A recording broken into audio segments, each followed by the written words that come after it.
Good morning, good afternoon, good evening, regardless of where you are.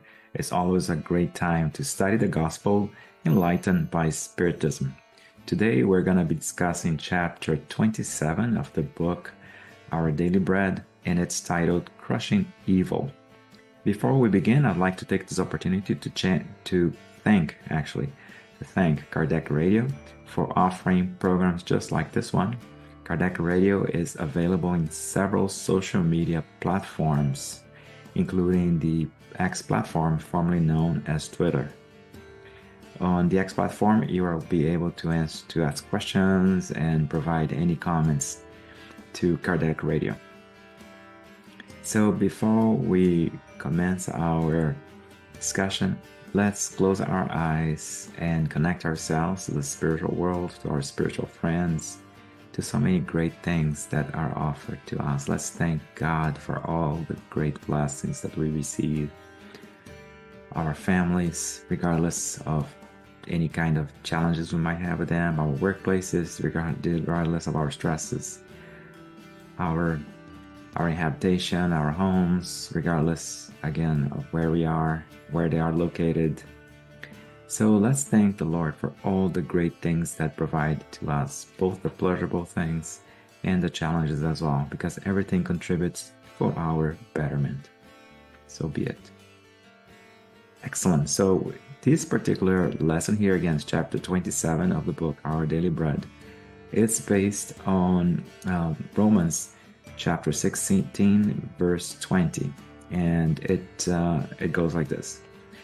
The God of peace will soon crush Satan under your feet. This particular passage has a little bit of a history because the congregation in Rome was going through a lot of dissent. There was a lot of internal pressure amongst them, a lot of discord. So Paul was offering them some advice for them to, in this case, to combat evil, and that he represents here as Satan. But Satan, from Hebrew, actually Satan does not so much represent evil, but represents the adversary, the opponent. So it's not so much a personification of evil, but it's a lot more like that is against us. And of course, if we're trying to do what is good, then it is the opponent. It is the opposition to what is good. At any rate, so there was this particular context, and Paul warns them to crush evil in their own feet, meaning to do their own work to remediate the issues they were going through. Emmanuel explains to us here in the first paragraph that all over the planet we can recognize the existence of an unstoppable battle without truce between the forces of good and evil. So it is very true, and all of us in our reincarnation and in previous reincarnation, we experienced that a lot. This dichotomy between what is the right things to do and the wrong things to do, what is moral, what's immoral. So there is always this dichotomy. And again, it's not so much that there is a representation or there is some entity that created evil. That's not the way it works. Evil would be more like an absence of good than anything else. And of course, we see, in a planet like ours, which is a planet of trials and atonements, we see this constant struggle. And again, it's not so much that there's a personification of evil that is combating us. No, but that struggle is within ourselves, is within each one of us, members of humankind. Emmanuel continues here indicating that the great conflict manifests in the first forms. In the whirlwind of its movements, many sensitive souls invariably maintain themselves in an attitude of evocation to protective geniuses, so that these might come to the arena to combat the enemies that torment them in an attempt to overcome them forever. So it's interesting that Emmanuel makes this this indication here. He touches on, he uses the term geniuses, but basically meaning the spiritual world, meaning spirit. So all of this, in all of this struggle, a lot of us, we do ask for external help. We ask the spiritual, the higher order spirits to help us. And again, regardless of what we call those spirits, of course, depending on our belief system, we're going to have some kind of denomination, some kind of name we're going to give to those higher order spirits. Of course, as spiritists, we understand those are higher order spirits. However, different organizations will call them differently. So regardless, we are asking for the good spirits to help us to combat evil. And Emmanuel uses the term here to how in an attempt to overcome them forever. So they're like trying to overcome that situation to eradicate evil, again, relying on an external help. Emmanuel continues here that soliciting help or calling upon the law of cooperation represent laudable actions of the spirit that recognizes its own weaknesses.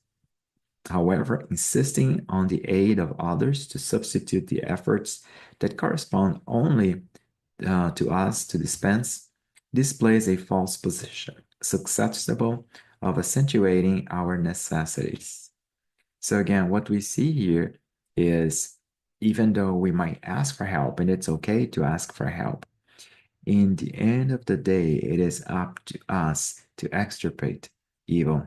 And it's not so much that, of course, some individuals on earth, they do come with the mission to help others and help quote unquote to combat evil and to help the good prevail, but those are missionary spirits. Most of us, we are here trying to improve ourselves. So the way for us to quote unquote fight that battle is within ourselves. Of course, others might help, but in the end of the day, it is up to each one of us to bring to bring it to resolution. And it's interesting that it's susceptible of accentuating our necessities. So all of us have our own necessities.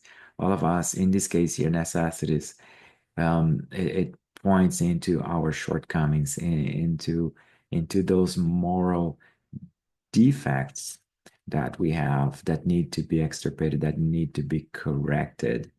So again, we are relying, in a lot of cases, we're relying on others and expecting others to remove the evil from ourselves, to resolve the issues for ourselves. But again, at the end of the day, it is up to each one of us. Emmanuel continues here the explanation that Satan is representing the power of evil in human life shall be crushed by God. However, Paul of Tarsus quite clearly indicates the place of the divine victory. The supreme triumph shall be verified under the feet of man. So again, of course, as the world evolves, as the universe evolves, then we're going to see this shift of patterns, especially in planets, again, like the planet Earth, which are of trial and atonement. We are going to see, again, that gradually, at some point, good is going to surpass evil. Of course, that's not the situation we live in right now. But again, that triumph has to be verified under the feet of man. So it is up to mankind to make that progress. Nobody's gonna make the progress for individuals, for humans. Each one of us in our own with our own efforts is going to make that progress. Each one of us, thanks to his or her own efforts, is going to help eliminate evil on Earth and on other planets, just like Earth, all over the universe.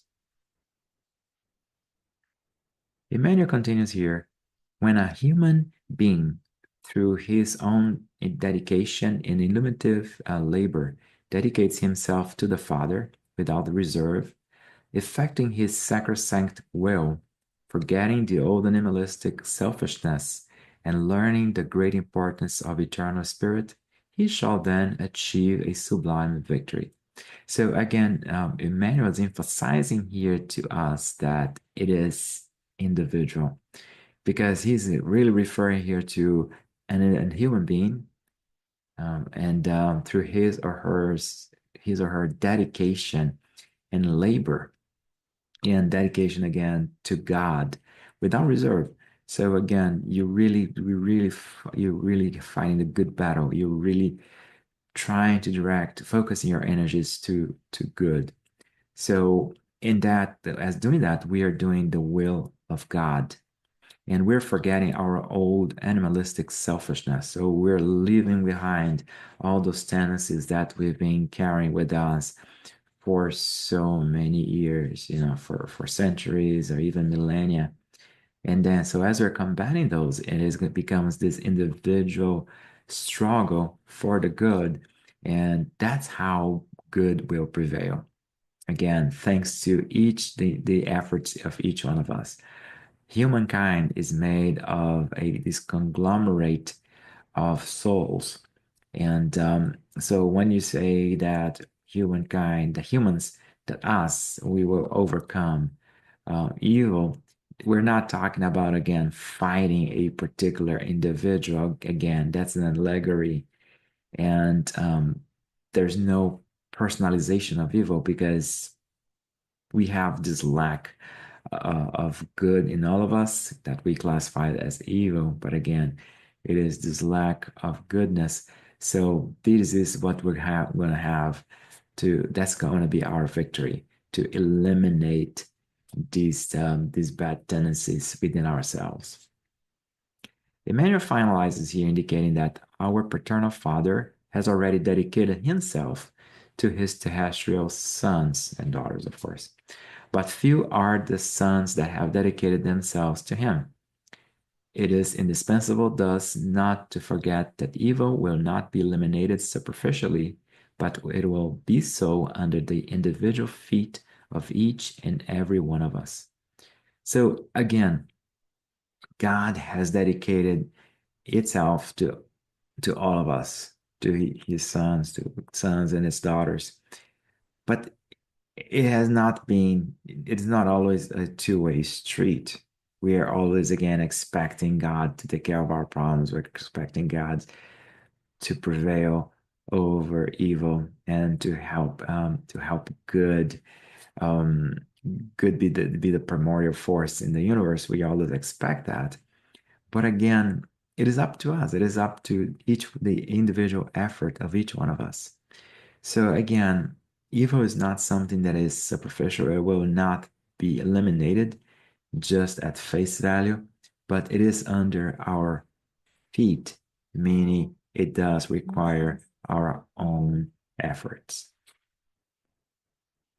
This is our study for today. I hope you've enjoyed it. Again, I'd like to take this opportunity again to thank Kardec Radio for providing studies just like this one in several platforms. And Kardec Radio, by the way, they have their own app where you can have access to podcasts like programs. At this time, I would invite everyone to close his and her eyes and thank the Lord for our opportunities, to thank the Lord for moments like this where we all can reflect together and understand that the evil in us can only be eliminated by our own efforts.